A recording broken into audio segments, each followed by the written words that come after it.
O texto de hoje, que eu quero conversar com os irmãos, é o texto de João, o Evangelho de João, no capítulo 17. E é um dos textos, eu acho que todo pastor fala isso, né? É um dos textos mais bonitos da palavra de Deus. É a oração de Jesus Cristo. É uma oração de Jesus pelos seus discípulos. É a oração sacerdotal.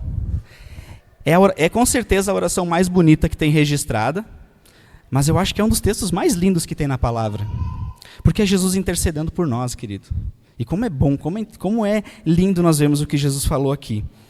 Essas palavras transcritas. O contexto desse texto, só para deixar os irmãos a par, esse momento aqui acontece pouco depois da última ceia.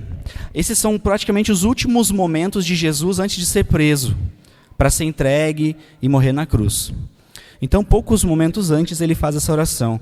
O que aconteceu? Teve a última ceia, Judas Iscariotes, ele já havia se retirado nesse momento, ele já tinha ido lá para entregar Jesus para os sacerdotes, e Jesus ficou com os outros 11.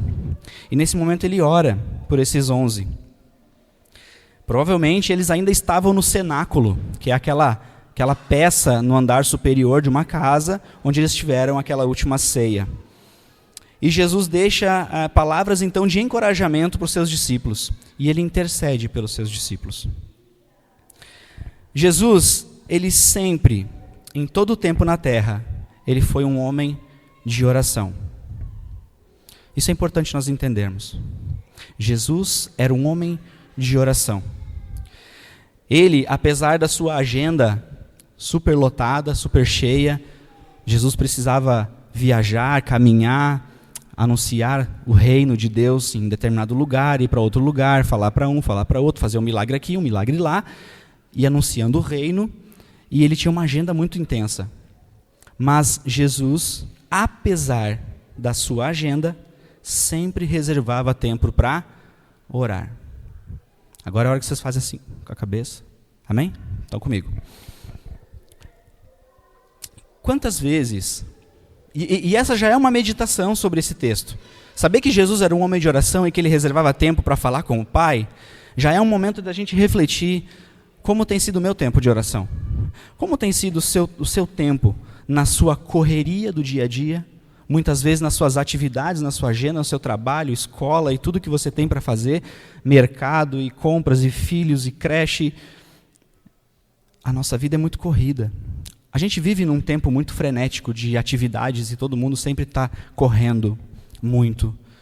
Mas como tem sido o seu tempo de oração? Quando nós queremos justificar o fato de não termos orado, o que você diz? Hoje não deu tempo. Hoje não deu tempo, estava tão corrido hoje, não consegui. E quantas vezes a gente faz isso? Então, irmãos, esse texto, ele é conhecido como a oração sacerdotal de Jesus. E ele se coloca, Jesus nesse momento, ele se coloca assumindo o ofício de sacerdote. Porque caso você não saiba, Jesus tinha 3 ofícios. Ele era rei, sacerdote e profeta. E como sacerdote, ele intercede por nós. O sacerdote é aquele que faz a mediação entre Deus e o homem. E Jesus ele é o nosso sumo sacerdote. Ele é o sacerdote supremo. Ele é o verdadeiro sacerdote. O único que faz a mediação entre Deus e o homem perfeitamente. E nesse momento, então, ele intercede por nós. Ele faz essa mediação. Ele é o nosso único mediador, nosso sumo sacerdote. Essa é a mais bela oração registrada na Escritura. E nela nós vamos encontrar aprendizados. E, assim, irmãos, hoje nós vamos retirar dessa passagem quatro aspectos que nós vamos meditar a respeito. Mas, dentro desse texto da oração sacerdotal, a gente pode tirar muitas mensagens. O pastor Lucas, se quiser depois continuar pregando essa oração, ele vai pregar muitos domingos e não vai esgotar o que tem nela aqui. Porque é muito rico o que tem nessa oração. Mas nós vamos hoje nos concentrar em 4 aspectos dela. Nós vamos falar sobre a glória do Cristo, a segurança do cristão, a missão do discípulo e as ferramentas que Cristo nos deixou para a missão. São 4 aspectos. Vou quebrar um pouquinho, tá, pastor Lucas? O protocolo de sempre é 3 pontos, né? Batista prega 3 pontos, hoje eu vou pregar 4 pontos. Então, os irmãos vão acompanhar hoje 4 aspectos desse texto. Amém? Estão comigo? Vamos ler o texto? Deu tempo de todo mundo abrir aí? João capítulo 17. Eu vou ler, irmãos, na versão NVT.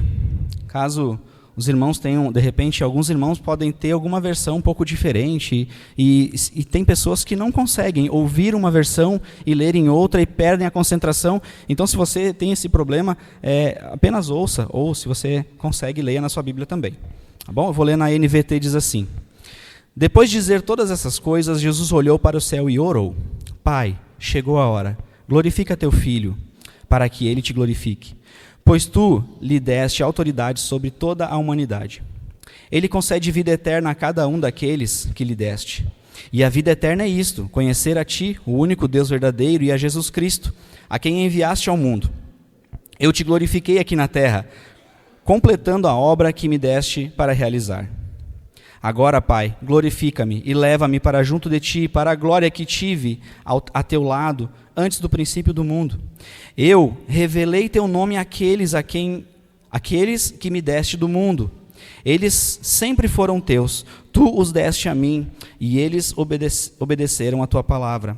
Agora eles sabem que tudo o que eu tenho vem de ti, pois lhes transmiti a mensagem que me deste. Eles a aceitaram e sabem que eu vim de ti, e creem que tu me enviaste. Minha oração não é por este mundo, mas por aqueles que me deste, pois eles pertencem a ti. Tudo que é meu pertence a ti, e tudo que é teu pertence a mim, e eu sou glorificado por meio deles. Agora deixo este mundo, eles ficam aqui, mas eu vou para a tua presença. Pai Santo, tu me deste teu nome, agora protege-os com o poder do teu nome, para que eles estejam unidos, assim como nós estamos.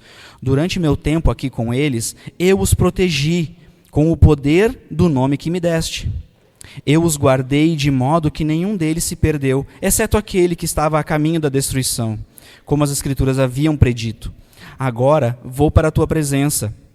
Enquanto ainda estou no mundo, digo estas coisas para que eles tenham a minha plena alegria em si mesmos. Eu lhes dei tua palavra, e o mundo os odeia, porque eles não são do mundo, como eu também não sou. Não peço que os tire do mundo, mas que os proteja do maligno. Eles não são deste mundo, como eu também não sou. Consagra-os na verdade, que é a tua palavra. Assim como tu me enviaste ao mundo, eu os envio ao mundo. E eu me entrego como sacrifício santo por eles, para que sejam consagrados na verdade. Não te peço apenas por estes discípulos, mas também por todos os que crerão em mim por meio da mensagem deles. Minha oração é que todos eles sejam um, como nós somos um, como tu estás em mim, Pai, e eu estou em ti. Que eles estejam em nós, para que o mundo creia que tu me enviaste. Eu dei a eles a glória que tu me deste, para que sejam um como nós somos um. Eu estou neles como tu estás em mim. Que eles experimentem unidade perfeita, para que todo mundo saiba que tu me enviaste e que os amas tanto quanto me amas. Pai, quero que os que me deste estejam comigo onde estou. Então eles verão toda a glória que me deste, porque me amaste antes mesmo do princípio do mundo. Pai justo, o mundo não te conhece, mas eu te conheço.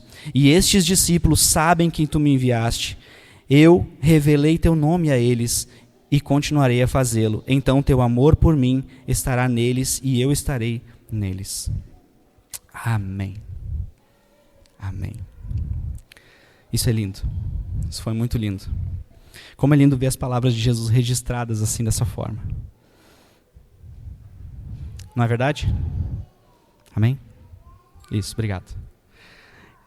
Queridos, a primeira observação que nós vemos nesse texto é a glória de Cristo. Dos versos 1 ao 5, Jesus ele ora por ele. Ele ora por ele. Nos versos 1 ao 5, as palavras do mestre no versículo 1 já mostram que ele conhecia a hora. Ele sabia que havia chegado o momento da sua morte. Versículo 1, olha só. Pai, chegou a hora. Glorifica o teu filho. Jesus sabia que estava chegando o momento de ele ser traído e entregue nas mãos dos pecadores, de dar a vida por nós. Ele sabia. Mas ele também sabia que havia chegado o momento de ser glorificado. Como desde a eternidade ele sempre foi glorificado. Jesus, ele é o resplendor da glória do Pai, não é? Já viram esse texto? Já ouviram esse versículo? Jesus é o resplendor da glória do Pai. Jesus, ele é a plena manifestação da glória do Pai. Então, agora ele está falando, glorifica-me, como eu já era no começo. E é interessante, né, que Jesus fala, né? Então, depois de dizer essas coisas, orou, Pai, chegou a hora, glorifica teu filho para que ele te glorifique. Mas note que Jesus, ele pede a glorificação, glorifica teu filho, e ele pede essa glória para quê? Para que Jesus pede glória? Para que ele seja conhecido e famoso. É isso? Faz assim. Não, né? Não é para que Jesus seja conhecido e famoso. Para que Jesus seja uma grande influência, para que todos deem o dízimo para Jesus. Não, não é para isso. Para que Jesus quer a glória? Para que o Pai seja glorificado. Olha o texto, irmãos. Chegou a hora, glorifica teu filho, para que ele te glorifique. Isso é maravilhoso. Ele pede a glória para que o Pai seja glorificado por meio do Filho. E esse aqui é um traço, meus irmãos, da Trindade, você sabia? Você sabe que nosso Deus, ele é 3 em pessoa, mas 1 em essência, isso é Trindade. E a Trindade é Deus Pai, Deus Filho e Deus Espírito Santo. E essa Trindade tem uma característica que uma pessoa da Trindade glorifica toda a Trindade. É como se fosse uma dança. O Filho glorifica o Pai e o Espírito Santo glorifica o Pai e o Filho, e o Pai glorifica o Filho e o Espírito. Eles se dão glória a si. A Trindade é assim. Um glorifica o outro. Sem egoísmo, sem querer ser maior que o outro. Não, os 3 glorificam os 3. Então o Filho pede a glória para que o Pai seja glorificado. Olha aqui, isso é lindo. E Jesus nos mostra então aqui, nesse relato, João está nos mostrando nesse relato da oração de Jesus, aquilo que já estava escrito lá no primeiro versículo do Evangelho de João. Quando João começa a sua carta, abre sua Bíblia aí, volta lá no primeiro capítulo de João, no capítulo 1, versículo 1, 2 e 3. Olha o que o apóstolo João ele fala nesse texto. Acharam? João começa o seu texto dizendo o seguinte: no princípio, aquele que é a palavra já existia. A palavra estava com Deus e a palavra era Deus. Ele existia no princípio com Deus. Por meio dele, Deus criou todas as coisas. E sem ele nada foi criado. Jesus, essa glória, ele já tinha lá antes mesmo da criação. Jesus, ele é eterno. O Filho, o Deus Filho, ele é Filho eternamente. Então, eternamente, ele é Deus. Ainda, versículo 14 do capítulo 1 ainda. Assim a palavra se tornou ser humano, carne e osso, e habitou entre nós. Ele era cheio de graça e verdade, e vimos sua glória, a glória do Filho único do Pai. Percebe? Que João lá no começo, no primeiro capítulo do seu evangelho, ele já diz, Jesus é a glória do Pai. E nós vimos, por que João fala nós vimos a glória do Filho do Pai? Por que ele fala nós vimos? Que glória que João viu? Você sabia que João era um dos que estava na transfiguração de Jesus? Ele estava na transfiguração, ele viu Jesus transfigurado, ele viu Jesus em glória. Ele viu essa glória. E João já está dizendo aqui no começo do seu livro, esse Jesus é a glória de Deus.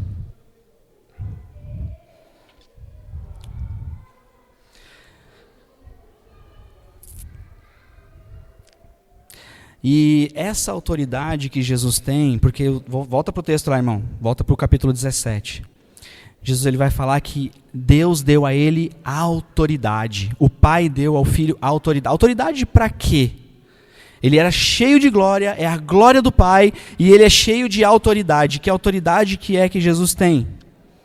Perceba a autoridade no versículo 2. Pois tu me deste autoridade sobre toda a humanidade. A autoridade que Deus dá para Jesus é de conceder vida eterna. Ele concede vida eterna a cada um daqueles que lhe deste. Amém? Jesus tem autoridade para dar vida eterna. Jesus é o único que tem autoridade para dar vida. Se mais alguém te oferecer vida por aí, não acredita. É só Jesus que pode. É só Jesus que tem autoridade para dar vida. Ele ressuscita mortos, ele dá vida aos mortos. E nós todos éramos mortos. Mortos em delitos e pecados. E Jesus nos vivifica. Amém? Mas o que é a vida eterna?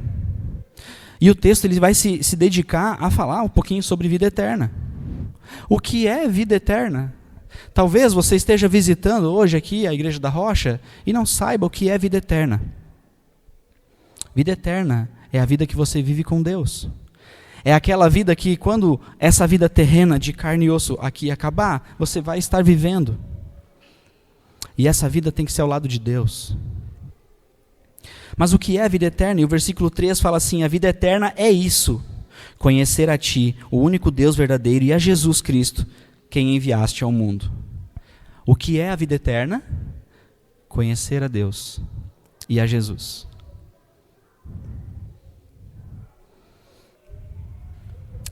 Esse versículo 4, então, ele apresenta uma verdade bem interessante, magnífica. O que é a vida eterna? Muita gente não sabe dizer o que é a vida eterna. A vida eterna é conhecer a Deus e a Jesus Cristo. Mas o que é que isso significa? Talvez você já ouviu isso antes. Talvez você já tenha ouvido dizer que para ter a vida eterna eu preciso conhecer Jesus. É verdade, é isso. Mas o que significa isso? Como isso acontece na prática? Como isso se aplica na prática à minha vida? Eu não sei como é que eu faço para conhecer Jesus. E é interessante nós pensarmos um pouquinho sobre o que é conhecer. O que é conhecer? Eu vou contar uma história para os irmãos. Essa semana aconteceu comigo de eu trabalho na Eletrobras, eu faço manutenção em subestações e eu trabalho sempre com alguns colegas. Não pode trabalhar sozinho na área de risco, enfim, na eletricidade. Então eu estava com o meu colega e esse meu colega, ele é um rapaz que foi criado na igreja. Ele foi criado na sua infância e adolescência na igreja, mas hoje ele não vive mais na comunhão da igreja. Ele está, entre aspas, desviado. Ele não está congregando. E ele vive uma vida ele tem vivido, né, vamos dizer assim, da forma com que o mundo vive. Não vou dar detalhes, mas enfim. Ele vive como o mundo vive. Ele não vive uma vida de cristão. Só que ele conhece bastante coisa da Bíblia, ele conhece bastante coisa de igreja, da vida de comunidade. Ele conhece porque ele viveu a sua infância e adolescência nisso. E a gente estava conversando no carro essa semana e o assunto era tipo assim, como está quente, como está calor, está esquentando e as temperaturas todo ano têm aumentado e alguma coisa assim. E ele falou assim, isso é o fim dos tempos, ele falou para mim. Esse é o fim dos tempos, os sinais estão aí. A gente está percebendo os sinais, é o fim está chegando. E ele falou assim, esses são os sinais, né? Está chegando a hora, Jesus está voltando. Ele usou esse termo, Jesus está voltando. Aí eu disse para ele assim, tu vê tudo isso e continua vivendo longe de Jesus? Tu sabe, porque ele sabe que eu sou pastor, então a gente conversa, ele gosta de se abrir e falar um pouco de Bíblia comigo. Aí ele fala, não, porque isso é o fim dos tempos, não concorda? Que Jesus está voltando. E eu falei, tá, e tu está vendo tudo isso e continua vivendo longe de Jesus? Aí ele disse assim, deixa eu ver. Aí ele ficou um tempo sem resposta, né? E disse para mim assim, é brabo, eu conheço a verdade e não mudo, né? É brabo, né? Eu não mudo, eu conheço a verdade e não mudo, né? Quando ele falou assim, eu conheço a verdade e não mudo, eu fiquei pensando comigo, e aí olha só como o Espírito Santo falou comigo. O Espírito Santo falou para mim, fala para ele o que é conhecer a verdade. Porque ele sabe muito sobre Jesus, mas será que ele conhece a verdade? Quando ele falou conhece a verdade, ele estava citando um texto da Bíblia. Você sabe que texto é? Ele estava citando para mim João 8,32. Se tu voltar um pouquinho a tua Bíblia em João 8,32. O que diz o texto de João 8,32?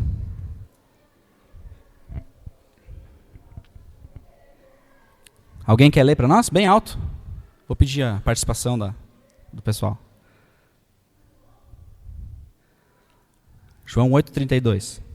Então conhecerão a verdade e a verdade vos libertará. Olha só. Conhecerão a verdade e a verdade vos libertará. E ele disse para mim, é brabo, né? O cara conhece a verdade e não muda. Ele estava pensando nesse texto. E o que é conhecer a verdade? O que significa conhecer a verdade? Sermos livres, e a verdade vos libertará, mas livre do quê? Do que eu vou ser livre? O que esse texto está realmente falando? Será que conhecer a verdade é saber sobre a verdade? Será que conhecer a verdade é saber a respeito de Bíblia? Será que conhecer a verdade é saber sobre o Evangelho? Será que é isso? Tome cuidado, não caia nesse engano. Não é só isso, é muito mais profundo do que isso. Conhecer a verdade é muito mais profundo. Vamos ler o texto completo agora? Como ele citou para mim um versículo, vamos ler o texto inteiro de João 8, 31 até o 36. Olha só, Jesus disse aos judeus que creram nele, vocês são verdadeiramente meus discípulos se permanecerem fiéis aos meus ensinamentos. Então conhecerão a verdade e a verdade os libertará. Mas somos descendentes de Abraão, disseram eles. Nunca fomos escravos de ninguém, o que quer dizer com vocês serão libertos? Jesus respondeu, eu lhes digo a verdade, todo o que peca é escravo do pecado. O escravo não é membro pertencente à família, mas o filho faz parte da família para sempre. Portanto, se o filho os libertar, vocês serão livres de fato. Amém. Então Jesus está dizendo aqui o seguinte, vocês acham que não são escravos, vocês acham que são livres, só que vocês não são. Porque aquele que peca é escravo do pecado. Então conhecer a verdade livra nós do pecado. Mas o que é a verdade, afinal de contas? Jesus Cristo, em João 14,6, ele fala o quê? Eu sou o caminho, a verdade e a vida. Ninguém vem ao Pai, a não ser por mim. Querido, deixa eu te dizer uma coisa. A verdade não é um conceito. A verdade não é uma ideia. A verdade da Escritura é uma pessoa. Jesus disse, eu sou a verdade. Ele não disse, eu tenho a verdade. Jesus não disse, eu te conto a verdade. Jesus disse, eu sou a verdade. A verdade é uma pessoa, a verdade tem nome, é Jesus Cristo. Então, quando a gente diz que conhecer a verdade vai te libertar, a gente está falando que você tem que conhecer Jesus, a pessoa de Jesus. Só que aí que está, conhecer, de novo, vamos voltar para o verbo conhecer. Conhecer não é apenas saber a respeito de. O verbo conhecer nas Escrituras, quando se refere a Deus, não é apenas saber intelectualmente o que Deus existe, quem Ele é. Não é só saber a respeito de Deus. Conhecer nas Escrituras envolve um relacionamento íntimo e pessoal. Então, conhecer nas Escrituras, sempre que o verbo conhecer estiver ligado a Deus, conhecer a Jesus, conhecer a verdade, implica em ter um relacionamento íntimo, pessoal. Isso é conhecer. E a gente vê isso em vários textos. No Antigo Testamento a gente vê sobre isso. Inclusive, quando Abraão manda buscar uma esposa para o seu filho Isaque, e aí então o servo vai e busca Rebeca para ser a esposa de Isaque, o texto fala que, em algumas versões da Bíblia vai dizer que Isaque levou Rebeca para a tenda e a conheceu. E lá eles casaram. Conhecer naquele sentido ali, foi inclusive eles terem relações sexuais. Naquele momento eles se conheceram, eles tiveram uma relação íntima e pessoal. Então, um casamento, quando eu digo conheço a minha esposa, é porque eu tenho um relacionamento íntimo pessoal com ela. É uma relação que eu não tenho com mais ninguém. E conhecer Jesus envolve um relacionamento íntimo pessoal. O pastor Lucas falou aqui sobre ter relacionamento com Jesus. Relacionar-se com Jesus íntimo e pessoalmente, com fidelidade e amor. É isso que é conhecer. Então, conhecer, querido, não é apenas saber a respeito. Se você está aqui na igreja e acha que sabe a respeito de Jesus e por isso tem a vida eterna, não se engane. Saber a respeito de Jesus não te salva. O que te salva é conhecer Jesus, íntima, pessoalmente. Ter um relacionamento pessoal com Ele. Amém? Estão comigo? Faz assim. Sim, beleza. Então conhecer Jesus é muito mais. É muito mais do que saber quem Ele é. Conhecer na Bíblia, então, envolve esse relacionamento íntimo com o que se conhece. No caso da verdade, que é uma pessoa, né? Jesus é essa verdade. Conhecer a Deus é ter um relacionamento vital com Ele, caracterizado por fidelidade, amor, confiança e intimidade. Isso é conhecer.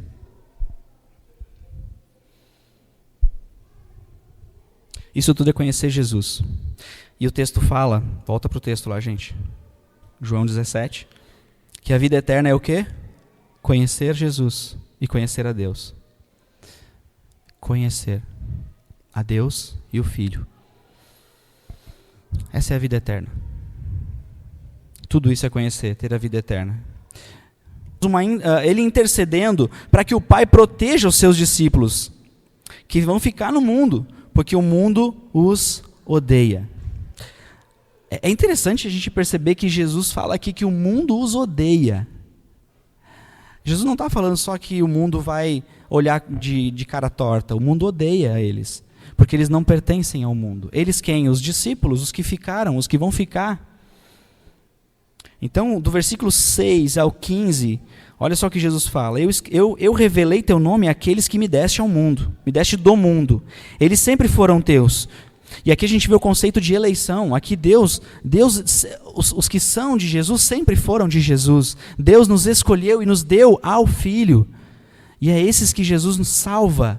Jesus salva aqueles que foram escolhidos por Ele, que são dele. Então a esses, Deus revelou o nome dele, aqueles que me deste do mundo. Eles sempre foram teus. Tu os deste a mim e eles obedeceram a tua palavra.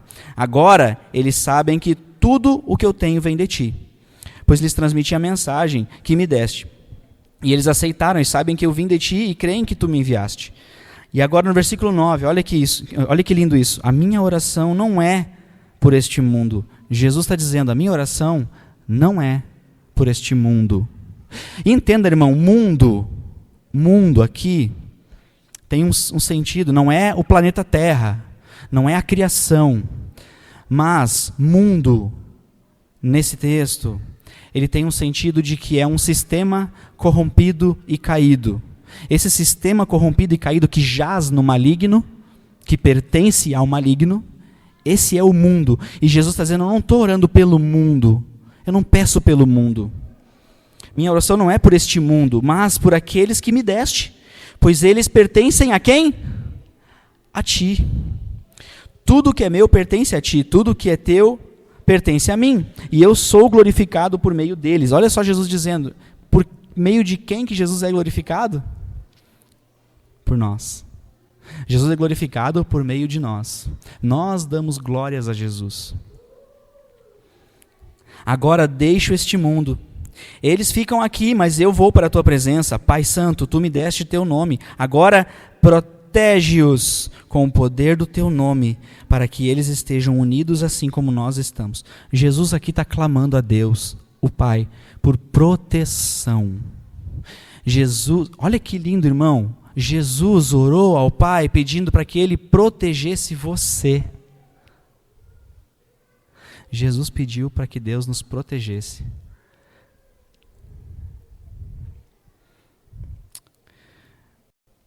Cristo, Ele não permite que nenhum dos seus se perca. Nele nós temos a segurança da salvação. Nele podemos confiar que nunca seremos entregues ao maligno.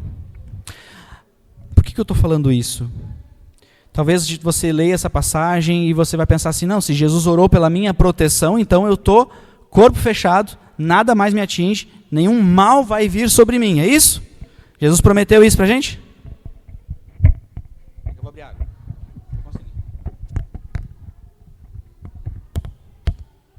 Eu tenho medo dessas águas.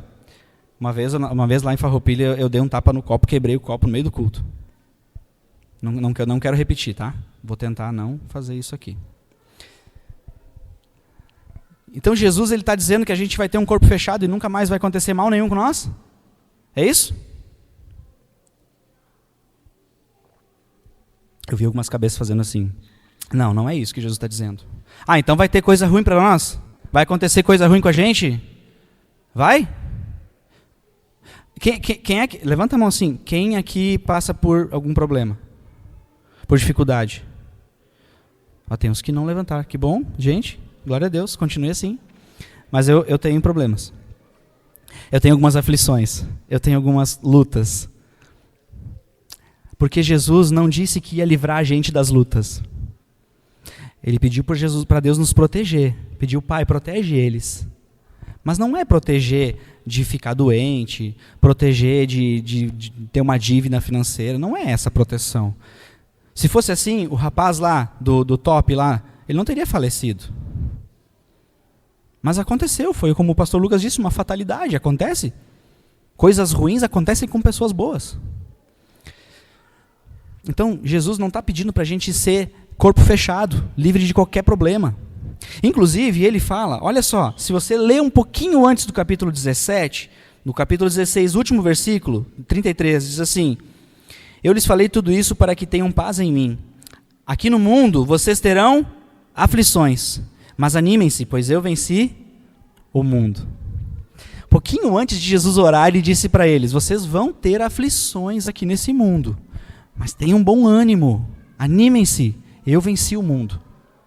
Lembrem, mundo, sistema corrompido, sistema decaído. Então Jesus, ele está orando, por que então? Que proteção é essa que Jesus está orando? Que proteção é essa que Jesus está querendo?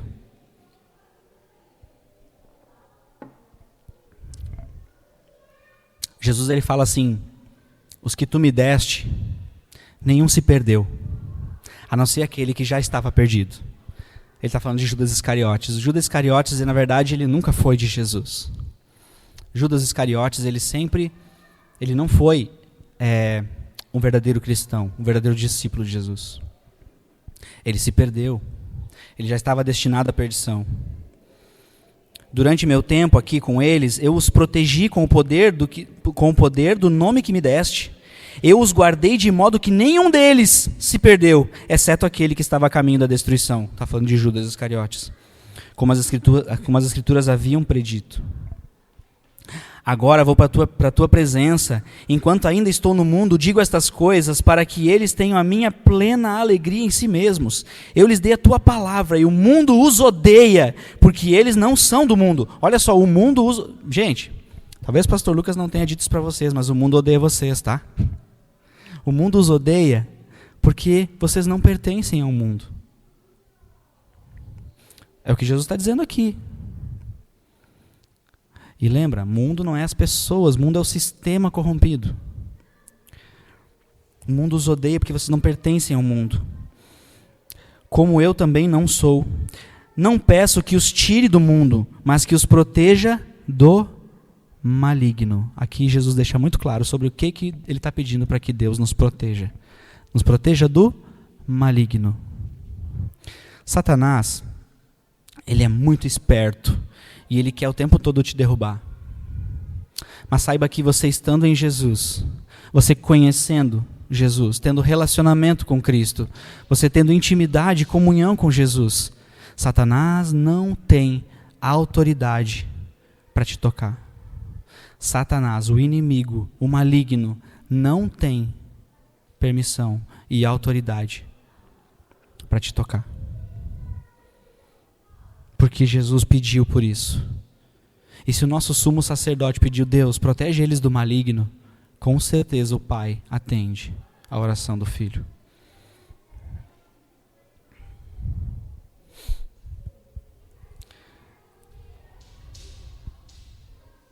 Então Jesus está dizendo que nós não precisamos temer pela vida que temos nele. Nós nunca perderemos a salvação. A salvação não pode ser perdida, porque ninguém pode nos tirar. Estamos salvos do maligno. Amém? Jesus tem você. E ninguém pode tirar você da mão dele. Ninguém. Terceiro ponto. Estou acabando, nossa. O quarto é mais curtinho, tá bom? Terceiro ponto, a missão do discípulo. A missão do discípulo. Nós vimos então sobre a glória de Jesus, nós vimos a segurança do cristão, agora sobre a missão do cristão, a missão dos discípulos de Jesus. Nesse mundo nós ficamos. Jesus, quando foi glorificado, ele não nos levou junto, certo? Jesus ele subiu, foi para o céu, e nós, aqui estamos. Os 11 discípulos que estavam com ele, foram junto com ele? Não, ficaram. E Jesus falou, eu vou para ti, mas eles vão ficar. Então, Senhor, cuida deles, protege eles. Amém? Então ele nos levou junto. Ele nos deixou aqui. Por quê? Por que é que Jesus deixou os seus discípulos aqui?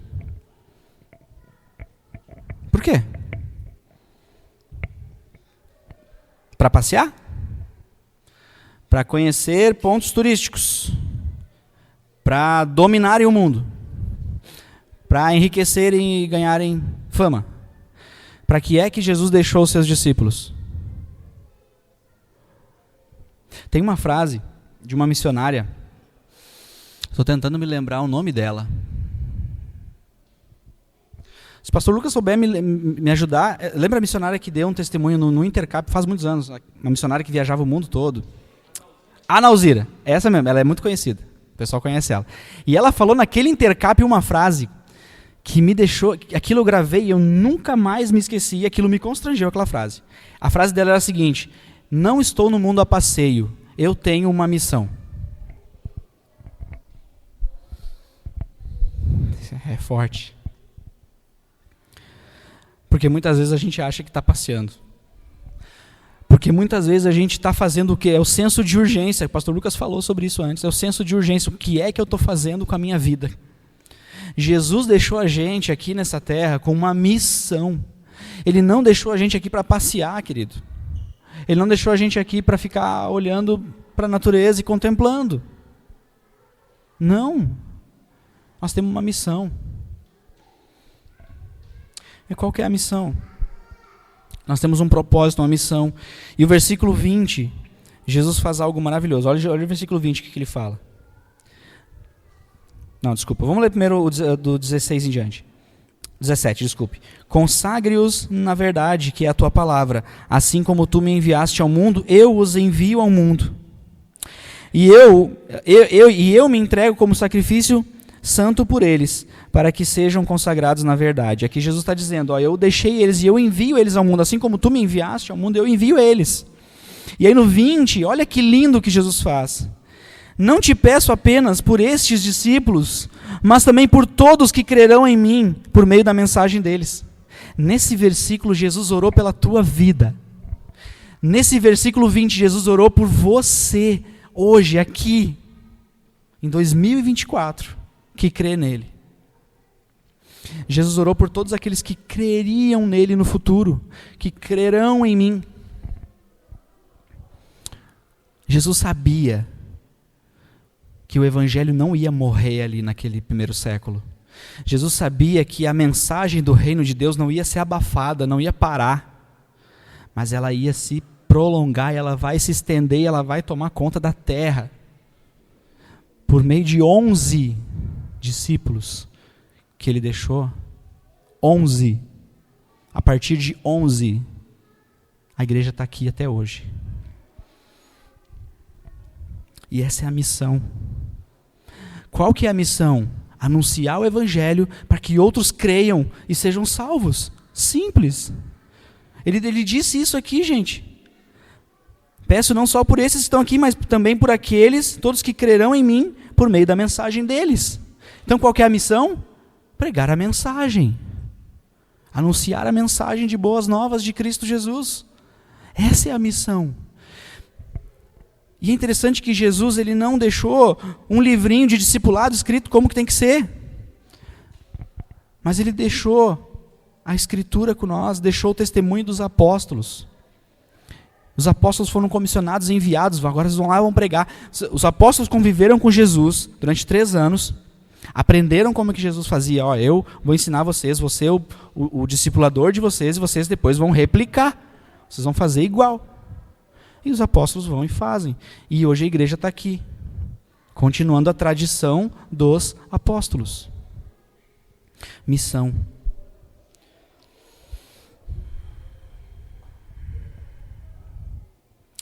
Ficamos nesse mundo com o propósito de glorificar o seu nome e levar a mensagem do Evangelho a todo homem. A vida é gerada nos corações quando os eleitos ouvem a pregação, e esta gera fé nos seus corações. Quando ouvem a palavra por nós anunciada, o perdido crê e é salvo e dá glórias a Deus. Nós temos uma missão de anunciar a palavra, de pregar o Evangelho. E quando nós pregamos, quando nós falamos, a pregação gera fé no coração do incrédulo. E quando ele crê, ele é salvo por Jesus Cristo. A fé que é gerada no coração traz vida. E a fé vem por ouvir a palavra de Deus. A fé só é gerada nos corações quando ela ouve a palavra. Quando ouve a palavra de Deus, ela crê e ela é salva. Por isso nós temos um compromisso de anunciar. E é por isso que Jesus nos deixou uma missão. Somos comissionados nessa passagem. Nós somos comissionados a sermos sal e luz no mundo, a fazermos a diferença na vida das pessoas. Mateus 28, 18 a 20. Abre sua Bíblia aí. Mateus, capítulo 28, 18 a 20.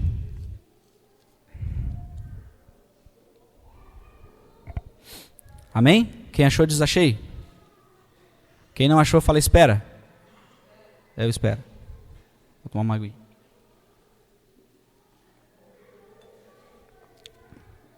Mateus, capítulo 28, versículo 18 em diante. Jesus se aproximou deles e disse: toda a autoridade no céu e na terra me foi dada. Perceberam que Jesus falou aqui de novo da autoridade? Que autoridade Jesus tem? De dar a vida. Amém? Toda a autoridade me foi dada no céu e na terra. Portanto, vão e façam discípulos de todas as nações, batizando-os em nome do Pai, do Filho e do Espírito Santo. Ensinem esses novos discípulos a obedecerem a todas as ordens que eu lhes dei, e lembrem-se disso, estou sempre com vocês até o fim dos tempos. Amém. Glória a Deus. Essa aqui é chamada grande comissão. Aqui Jesus está dizendo, com todas as letras, o que nós temos que fazer. O que você tem que fazer? Discípulos. O que você tem que fazer? Discípulos. Perceba que Jesus não falou assim, vocês têm que fazer evangelismo na praça. É isso que Jesus disse? Não, né? Percebam que Jesus também não deixou opção. Ele não disse assim, se vocês quiserem, façam discípulos. Foi isso que Jesus disse? Foi? Se você tiver tempo, faça discípulos. Foi isso que Jesus falou? Não. Jesus disse muito claro, no imperativo, vão e façam discípulos. Não é uma opção. É uma missão. É uma missão de todo que crê. Então a gente não tem um compromisso só de anunciar numa praça o evangelho e sair e voltar para casa. Nós temos um compromisso de fazer discípulos. E de fazer discípulo envolve relacionamento também. Fazer discípulo envolve ensinar a obedecer tudo o que Jesus ensinou. Ainda, Mateus 5, 13 a 16. Volta um pouquinho a tua Bíblia. Sermão do Monte. Qual é a outra parte da nossa missão? Nós temos mais missão. Olha só o que Jesus disse aqui. Vocês são o sal da terra. Mas se o sal perder o sabor, para que servirá? É possível torná-lo salgado outra vez? será jogado fora e pisado pelos que passam, pois já não serve para nada. Vocês são a luz do mundo. É impossível esconder uma cidade construída no alto de um monte. Não faz sentido acender uma lâmpada e depois colocá-la sobre um cesto. Pelo contrário, ela é colocada num pedestal de onde ilumina todos que estão na casa. Da mesma forma, suas boas obras devem brilhar, para que todos as vejam e louvem seu Pai que está no céu.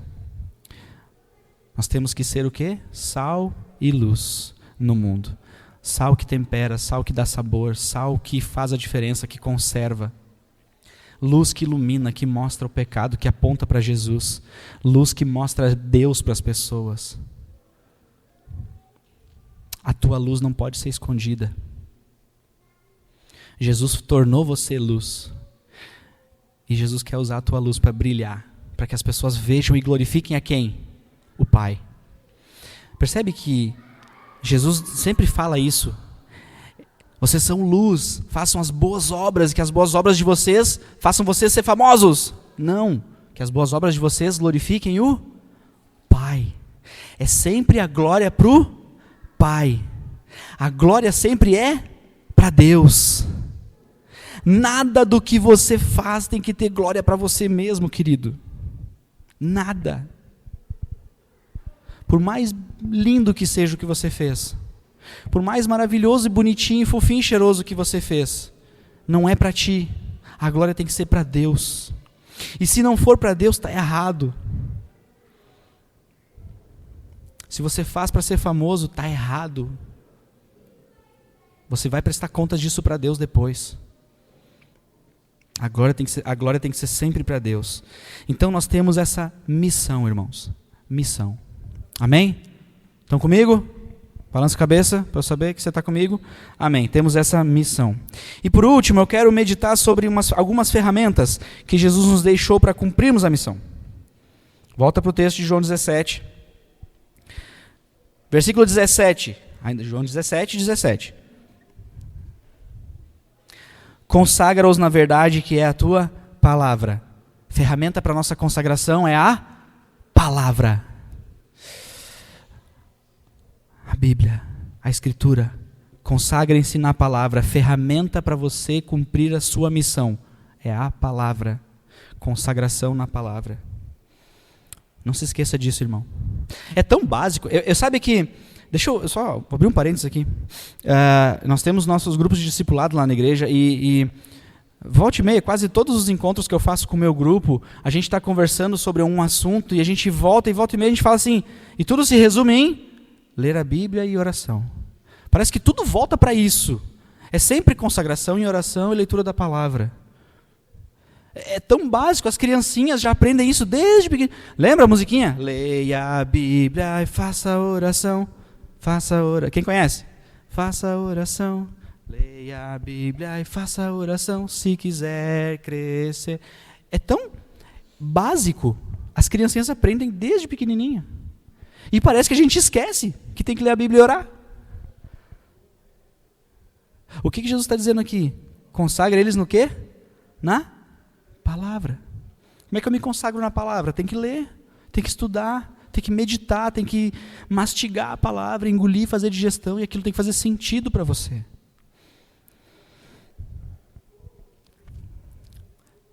Versículo 21 e 23. Qual é a outra ferramenta? 21 a 23.